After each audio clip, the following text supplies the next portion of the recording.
बिहार और बंगाल में बीजेपी पहली बार अपना सरकार बनाई, पहली बार मुख्यमंत्री बनाए गए। लेकिन बंगाल की सरकार जो है अपने फैसलों से चर्चा में है, तो वही सम्राट चौधरी भी अपने फैसलों से विवाद में है। पहले गमछा, फिर गार्ड और अब आवास के मुद्दे पर सम्राट चौधरी घिरते हुए नजर आ रहे हैं। हालांकि सम्राट तो सम्राट हैं, अपने बयानों के लिए जाने जाते हैं। वो बोल रहे हैं कि आवास तो खाली करना ही पड़ेगा, कोई माई का लाल रोक नहीं सकता। इधर तेजस्वी यादव उन पर पलटवार कर रहे हैं और बोल रहे हैं सम्राट चीफ मिनिस्टर नहीं, चीफ मिनिस्टर हैं। ये ऐसी हरकतें कर रहे हैं जो कहीं से सही नहीं है। वहीं एनडीए में सम्राट चौधरी की आवास वाले और गार्ड वाले मुद्दे पर अलग राय है। चिराग पासवान बोल चुके हैं कि सरकार को विकास के मुद्दों पर ध्यान देना चाहिए, इन छोटी बातों पर नहीं।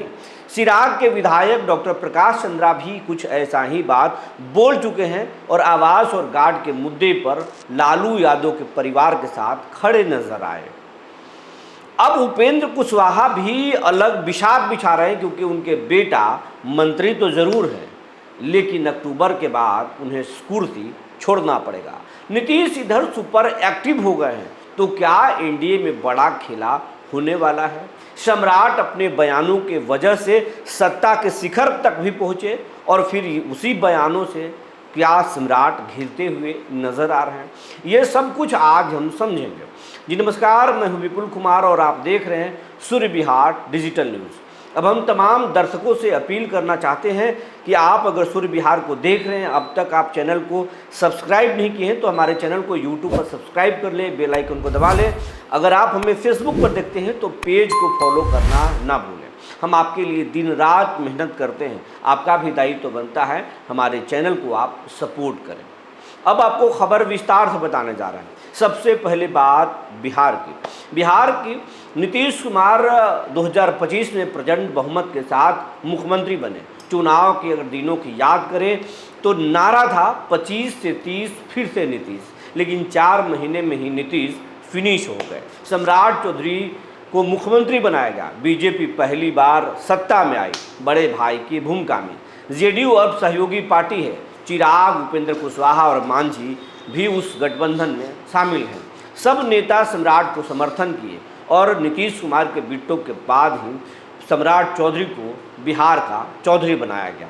लेकिन सम्राट चौधरी अब एक से बढ़कर एक फैसले ले रहे हैं, कुछ अच्छे फैसले, जैसे सहयोग पोर्टल उन्होंने शुरुआत की, ताकि जिसका कोई नहीं सुन रहा है उसको मुख्यमंत्री चुनेंगे, यानी सम्राट चौधरी। ये सम्राट चौधरी का फैसला लोग बहुत पसंद कर रहे हैं और सैल्यूट भी कर रहे हैं। हम भी सैल्यूट कर रहे हैं कि कोई मुख्यमंत्री पहली बार ये कह रहा है कि जब आपका डीएम नहीं सुनते हो, जब आपका एसपी नहीं सुनते हो, कमिश्नर नहीं सुनते हो, छोटे अधिकारियों के तो बात ही छुड़े, तो कोई बात नहीं, मुख्यमंत्री आपकी बात सुनेंगे। सम्राट चौधरी के फैसलों की चर्चा खूब हो रही है। सम्राट चौधरी ने सैटेलाइट टाउनशिप बनाने की भी घोषणा की, इसका भी सराहना हो रहा है। 5 लाख करोड़ रुपए के निवेश की बात भी सम्राट चौधरी बोले, उस पर भी काम चल रहा है, इसकी भी सराहना हुई। लेकिन सम्राट चौधरी का एक बयान सम्राट को विवाद में पहली बार आया। हरा गमछा, ऑपरेशन लंगड़ा और फिर हरा गमछा। उन्होंने पटना में एक कार्यक्रम के दौरान, एआई समिट के दौरान उन्होंने कहा कि 4000 कमरे पटना में लगाए गए हैं, लेकिन ऐसे कैसे पता चलेगा कि किसको पकड़ना है? लेकिन अगर एआई कैमरे में हो और हम बोल दें कि हरा गमछा वाले को पकड़िए, तो तुरंत पकड़ लेगा। उनका इशारा किसी के तरफ नहीं था, लेकिन ये बात सोशल मीडिया पर तैरने लगी और फिर चारों तरफ से खिंचाई होने लगा। हरा गमछा ने आरजेडी को पहली बार ऑक्सीजन दिया। जो भी यादव समाज के लोग, मुसलमान या फिर हरा गमछा रखने वाले लोग थे, वो तमाम लोग जो राजद से खफा चल रहे थे, राजद के साथ जुटने लगे और हरा गमछा के बाजार में डिमांड बढ़ गई। हरा गमछा जेडीयू का भी है और जेडीयू के लोग भी इस पर नाराज़गी जाहिर किए। कैमरे पे नहीं, लेकिन कैमरे के पीछे खूब इस पर नाराज़गी जताए। अब इस बयान ठंडा भी नहीं हुआ था कि दूसरा बयान आ गया। सम्राट चौधरी ने कह दिया कि हम आवास हर हालत में छीनेंगे। राबड़ी आवास जो 10 सर्कुलर रोड में है उसको खाली कराने के लिए नोटिस दे दिया गया। वैसे तो वो नोटिस नीतीश कुमार के दौरान ही दिया गया था, लेकिन नीतीश ने अपने कार्यकाल में फिर उसे ठीक कर दिया था। राबड़ी का आवास बच गया था, लेकिन सम्राट चौधरी अब फिर एक बार वो नोटिस भेज दिए हैं। जब सब राबड़ी देवी तिल मिलाकर एयरपोर्ट पर बोली कि नए नए मुख्यमंत्री बने हैं, हिम्मत है तो फोर्थ भेज दे। सम्राट चौधरी चंद घंटों के अंदर फोर्थ भी भेज दिए। राबड़ी घर में दाखिल हुई थी, बस चेहरे वगैरह धो रही होंगी, फ्रेश हो रही होंगी, उसी दौरान जो है पुलिस पहुंच गई राबड़ी से मिलने। ये जो सम्राट चौधरी का अपना एक अंदाज है वो फिर चर्चे में ला दिया।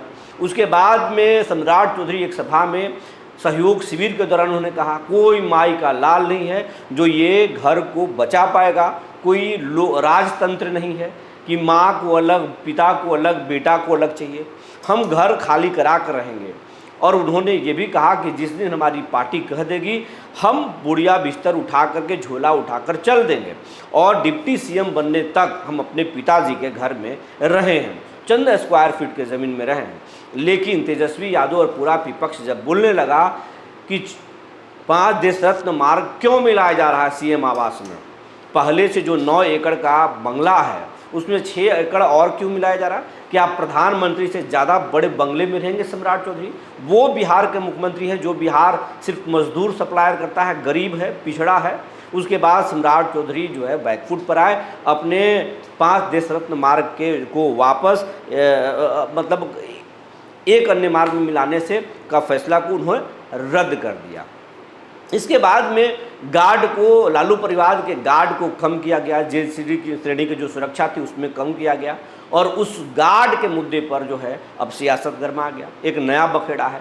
लालू प्रसाद की जो है उन्होंने सुरक्षा लौटा दिया, राबड़ी देवी, मीसा भारती, तेजस्वी यादव ने अपना पूरा का पूरा गार्ड वापस कर दिया। अब तेजस्वी यादव एक बड़ा प्लान कर रहे हैं, ये जनता में दिखाने की कोशिश कर रहे हैं, सहानुभूति बटोरने की कोशिश कर रहे हैं कि सम्राट सरकार भेदभावपूर्ण रवैया अपना रही है। अब तक बिहार के किसी भी मुख्यमंत्री इतने निचले स्तर तक पॉलिटिक्स नहीं किए थे, सियासत नहीं किए थे, राजनीति नहीं किए थे। ये सत्ता है, कभी आती है कभी जाती है, ये कब किसके साथ रहेगा ये किसी को पता नहीं, और कब छिन जाएगा पता नहीं। लेकिन उनके साथ अन्याय हो रहा है, गलत हो रहा है, उनके साथ भेदभाव हो रहा है, उन्हें कमज़ोर समझकर सताया जा रहा है। ये जनता में मैसेज देने की कोशिश कर रहे हैं सम्राट चौधरी। इसीलिए सुरक्षा गार्ड को उन्होंने लौटा दिया, उनके पूरे परिवार ने लौटा दिया है। अब इधर सुरक्षा गार्ड के मुद्दे पर और आवास के मुद्दे पर जब लौटा दिया गया तो फिर अब एनडीए में भी खलबली मच गई है, क्योंकि अब विपक्ष जो है, नेता प्रतिपक्ष तेजस्वी यादव हो या फिर आरजेडी हो, वो तमाम लोग अब बिहार के वैसे सभी बंगलों पर एक्सपोज करेंगे धीरे धीरे, या कर रहे हैं, जो न तो एमएलसी है, न एमएलए है, न मंत्री हैं, लेकिन पटना में उनको बंगला दिया गया है, आवंटित है, फिर उनको किस अधिकार पर दिया गया है। ये सब अब कलई खुलने वाली है। यही नहीं, किनको जिनको सुरक्षा नहीं मिलना चाहिए था उनको भी वीवीआईपी सुरक्षा मिला है। आखिर क्यों? ये सब मेगा प्लान है और जनता के बीच में तेजस्वी लेकर जाने वाले हैं, और ये बात अब एनडीए के नेताओं को समझ में आ गई है। इसीलिए चाहे वो चिराग पासवान हो या फिर चिराग पासवान के विधायक डॉक्टर प्रकाश चंद्रा हो, या फिर और मांझी हो, या फिर जेडीयू के कुछ नेता हों। वैसे तो जेडीयू के कुछ नेता तेजस्वी के खिलाफ बोल रहे हैं, लेकिन अधिकांश नेता जो है वो तेजस्वी के आवास छीनने, ये राबड़ी परिवार के आवास छीनने और गार्ड को घटाने को गलत मान रहे हैं। और इन तमाम मुद्दों पर एनडीए में राय अलग बढ़ती हुई नज़र आ रही है। उधर उपेंद्र कुशवाहा खफा नज़र आ रहे हैं, मांझी को सीट नहीं मिला राज्यसभा में, एमएलसी में, इससे वो खफा नज़र आ रहे हैं। एनडीए में सब कुछ देखने से बाहर से ऑल इज वेल लग रहा है, लेकिन सब कुछ ठीक नहीं है। कुछ बड़ा खेल हो जाए तो मुश्किल नहीं, लेकिन कहने वाले लोग बता रहे हैं सम्राट चौधरी हैं। सम्राट चौधरी हर एक कदम सोच समझ कर चलते हैं। जो सम्राट चौधरी बोलकर इस कुर्सी तक पहुँचे हैं, राजद के खिलाफ, लालू के खिलाफ, या फिर बेबाक अंदाज से बोल करके ये मुकाम हासिल किए हैं, सम्राट वो बोलते रहेंगे। सम्राट जिस दिन बोलना बंद कर देंगे, बीजेपी में वो जो है कमज़ोर पड़ जाएंगे, क्योंकि बीजेपी ऐसे ही बागी नेताओं को, ऐसे ही तल्ख तेवर वाले नेताओं को पसंद करती है, तो सम्राट को बोलना ज़रूरी है। वैसे बिहार में बहुत सारे विकास के काम हैं, उस काम को भी सम्राट आगे बढ़ाएंगे, लेकिन जो बोलते हैं वो बोलना भी जारी रखेंगे। आप इस पूरे मसले पर क्या सोचते हैं, हमें ज़रूर बताएंगे। तब तक के लिए धन्यवाद।